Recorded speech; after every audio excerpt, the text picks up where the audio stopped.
गौ माता ने स्त्री को श्राप क्यों दिया, इसके पीछे एक बहुत बड़ी कहानी है। तो चलिए जानते हैं यह कहानी उस स्त्री की है जो पूर्व जन्म में एक गाय थी। इस गाय का मालिक कसाई था। एक दिन यह गाय अपना बंधन तोड़कर भाग चली। कसाई गाय का पीछा करता दौड़ रहा था। रास्ते में एक व्यक्ति ने उसे पकड़ लिया और गाय को कसाई के हवाले कर दिया। नमस्कार दोस्तों, आप देख रहे हैं धर्म विचार यूट्यूब चैनल और आप श्री राम के भक्त हैं तो कमेंट में जय श्री राम जरूर लिखना और चैनल को सब्सक्राइब जरूर कर लेना। समय बीता और गाय ने दूसरा जन्म लिया। गाय को पकड़ने वाले ने भी लिया दूसरा जन्म। गाय एक स्त्री बनी और कसाई उसका पति। गाय को पकड़ने वाले का भी पुनर्जन्म हुआ और वह कसाई बना।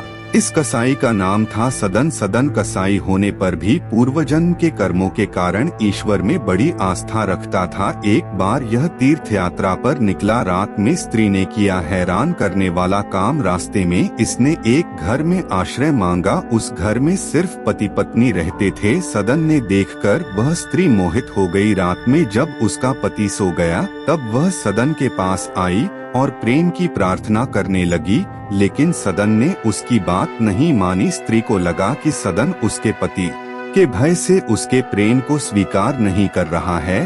स्त्री घर के अंदर गई और तेज हथियार से अपने पति की हत्या कर दी। इसके बाद वह स्त्री वापस सदन के पास आई और बोली, तुम्हें मेरे पति से डरने की जरूरत नहीं है, मैंने उसका वध कर दिया है। इसके बाद भी सदन ने उस स्त्री के प्रेम को अस्वीकार कर दिया। अब तो स्त्री को क्रोध आ गया और उसने शोर मचाना शुरू कर दिया। स्त्री ने अपने पति की हत्या का आरोप सदन के ऊपर लगा दिया। राजा ने दंड स्वरूप सदन के दोनों हाथ कटवा दिए। सदन अपने कटे हुए हाथों के साथ जगन्नाथपुरी पहुंचा। यहाँ पहुंचने पर एक रात उसे सपने में आकर जगन्नाथ जी ने बताया कि तुमने पूर्व जन्म में गाय को पकड़कर कसाई को सौंप दिया था। गाय ने तुम्हें माफ नहीं किया और स्त्री के रूप में जन्म लेकर तुम्हें यह दंड दिया है। कहते हैं इसके बाद जगन्नाथ जी ने एक चमत्कार किया और सदन के दोनों हाथ वापस लौट आए। इस कथा का उल्लेख